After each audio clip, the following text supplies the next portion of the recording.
Welcome to class. I'm Trevor, and I post D&D videos every week, generally on Wednesdays. In this video, I want to talk about dragons. So they just announced, they as in Wizards of the Coast, just announced on D&D Live that the next book that will be coming out is Fizban's Treasury of Dragons. I am not the most familiar with all of the lore about dragons that is probably going to be coming out. Now, I have heard that it's likely going to include some of the dragon subclasses that were released in UA, which is pretty exciting. And there's been some speculation about gem dragons being included, which is also pretty dope. But other than that, I don't know, I don't know Dragonlance very well. I don't know all of the different flavors and forms that dragons have come in all of the previous editions of D&D, because I started playing in 5e. But I do love dragons, and I wish that I could incorporate dragons into my games more often. As you've seen on this channel, my kind of area of expertise, or the cross-section of a lot of the content that I do, is Magic the Gathering and 5e. And with the Strixhaven book coming out, I wanted to make stat blocks for the Elder Dragons from Strixhaven.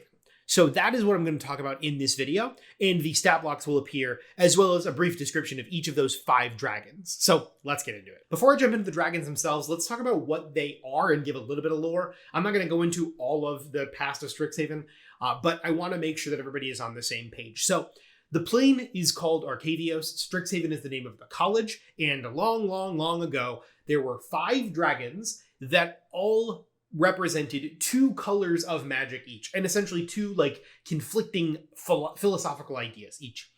And they came together to create Strixhaven, the university.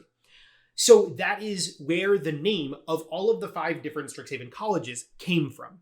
So you'll notice that when I go through the dragons, and I'm going to go through them in alphabetical order, and when I go through them, their surnames, if you can call them that, are all the names of what became the colleges at Strixhaven.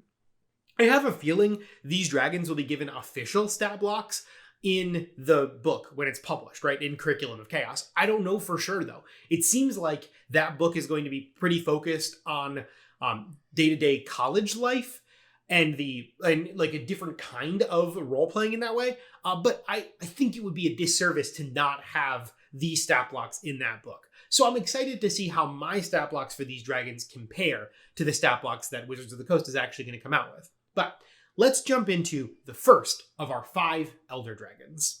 Actually, before I talk about Belladros Witherbloom, I want to talk about one more thing, and that's the fact that there is not a lot of content about these dragons out there on the internet. There is one, they're mentioned in the articles. They're mentioned by name, and the history that I just provided is included. But their personalities, how they interact with, none of that. I don't know. There's a brief mention of one of them in the campus guide video that Wizards of the Coast put out when Strixhaven was being released. But other than that, I'm grasping at straws, and my goal was to make these stat blocks match the effect of the card and kind of the spirit of the college to the best of my ability. So just wanted to get that out there. Let's jump back into it. Belladros Witherbloom is the green-black Elder Dragon. One thing that's common across all of the dragons is the fact that they all get the multi-attack with a bite, claw, and tail attack. Each of them gets a breath weapon of some kind, and they all get a special aura. Most dragons in the Player's Handbook get Frightening Presence, but I wanted to vary it across these different dragons, so I changed it for each of them. And then they get legendary actions. There's some overlap across the legendary actions, but I gave each of them a specific legendary action. They also all get immunity to a couple of different damage types, because that just seems like it makes sense. If you're fighting a dragon that lives in and is almost the embodiment of the swamp, they're probably not going to take damage, in this case, from acid or poison. So we'll start there. The Belladros is amphibious. She doesn't take damage from acid or poison. She has a swim speed, which is a little bit different than the other dragons. It just makes sense. And her aura is called Pestilent Aura, which is an intentional pun. Each creature of the dragon's choice that is within 90 feet of her and aware must succeed a 19 wisdom save, or a pest is summoned in their space. And there is a stat block for pests as well. These pests are fairly insignificant creatures, but obviously their numbers can scale up pretty quickly. Pests die after a round of combat, and they heal Belladros when they die. So my thought process with this mirrors the effect of Belladros, the card, being able to summon pests during the upkeep step. So Belladros' legendary action that is specific to her is called Essence Transfer. She can take 1d10 damage to command all of the pests to move and attack, or to summon a pest, or pests if you want to make it more than one. That is her specific action, and the ones she summons get to attack immediately. I think that this was my way of paralleling that ability to summon a pest on each upkeep in the card itself. My goal for Belladros was to have a character that represents the tension between life and death and using your life force to kind of as a conduit for more power, right? Sacrificing some of your own life to empower or create life in something else. And I wanted that kind of swamp feel to this dragon. So I hope that came across in this stat block. Now let's move on to Galazette Prismari. Galazette is the blue-red Elder Dragon, or the Prismari College. He's immune to fire and ice, and he gets the same multi-attack that Belladros did. His aura is called Flair for the Dramatic. Each creature of the dragon's choice, or each creature of Galazette's choice that is within 90 feet and aware of it, must make a wisdom save or be charmed by the dragon's presence. So this is my way of channeling that kind of drama kid or performance element of the Prismari College. It's not on the card, but the card cares a lot about treasure tokens and artifacts, which I did my best to include that, but that is a lot harder, at least in my brain, to incorporate into a 5e game. For his breath weapon, Galazette Prismari gets an elemental breath that is a random element among fire, cold, lightning, or force, and it requires a dexterity saving throw. I wanted to channel the elements that are very common, especially in the Prismari cards and artwork. For his specific legendary action, Galazette gets Treasure Pulse. He rolls a d6, and he chooses that many magic items, and the owners must make an Intelligence Arcana check. On a failure, these items lose their magical effect for 1 combat round or 1 minute, depending on how cruel you want to be as a DM, and on a success, nothing happens. This was my way of trying to incorporate that treasure element from the card. I tried to do as best of a job as I could. It's a unique ability. It can obviously be very powerful if you have a player flying around and you turn off their means of flight.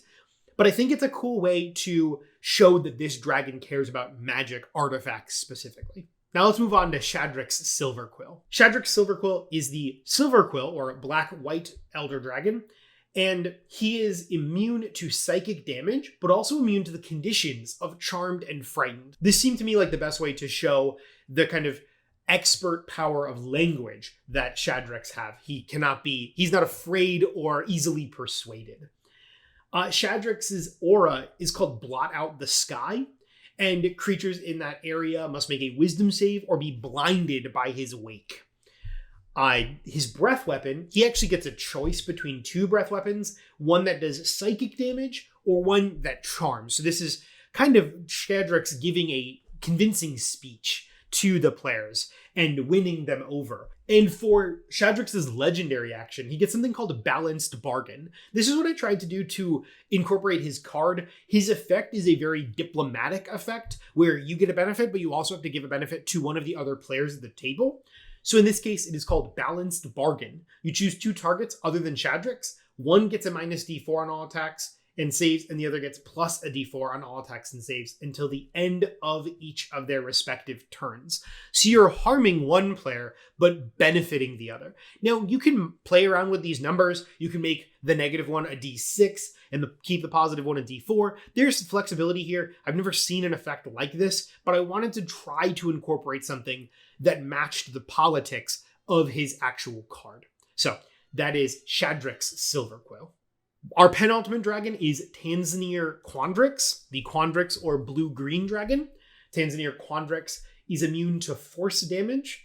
He has the same multi-attacks. His aura is called Sculpt Size. So what he is able to do is within a 90-foot aura, he makes creatures make an intelligence saving throw or they shrink. Now, this cannot continue happening. If they shrink once, as long as they're still shrunk, they cannot be shrinked again. That was not correct grammar. But if they return to their normal size, then they're fair game and they can be shrunk more. His breath weapon is there is variability in the breath weapon where you roll to determine the shape of the breath weapon. It is always going to deal psychic damage, but it's either going to be a line or a cone or a cube, or for him, he can even make it a polygon, like an area of effect spell. And I thought that really embodied the Quandrix style of spellcasting. For his legendary action, he gets something called Bend Reality. Tanzania makes an illusionary copy of himself at a location within 30 feet, and the creature can move and use the breath weapon, but it cannot otherwise deal damage. This lasts until Tanzania's next turn, and a creature carefully examining the illusion can attempt an intelligence investigation check to disbelieve it. So they can choose to ascertain which of them is real and figure it out if they get a high enough intelligence check. So this is illustrating the kind of balance and polygon focus, if you want to call it that, of the Quandrix College.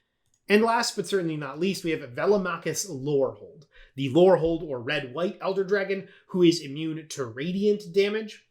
And his aura is called Wrapped in Scrolls. Each creature of Velomachus' choice within 90 feet and aware must succeed a wisdom save or be grappled. This is pretty harsh, but I really wanted to incorporate the concept of being grappled by the past. Rather than being physically grappled, you're grappled by what you have experienced, or maybe your worst memory or whatever it is, because that's what Lorehold is all about. It's all about history. So maybe it's even just generic atrocities of history, and that is what is grappling the player characters who are affected by it. For Velomachus' breath weapon, he also gets a choice between holy damage or exploitation. He channels his knowledge throughout time, and each creature within a 90-foot cone must succeed a wisdom save or is vulnerable to piercing, bludgeoning, slashing, and radiant damage.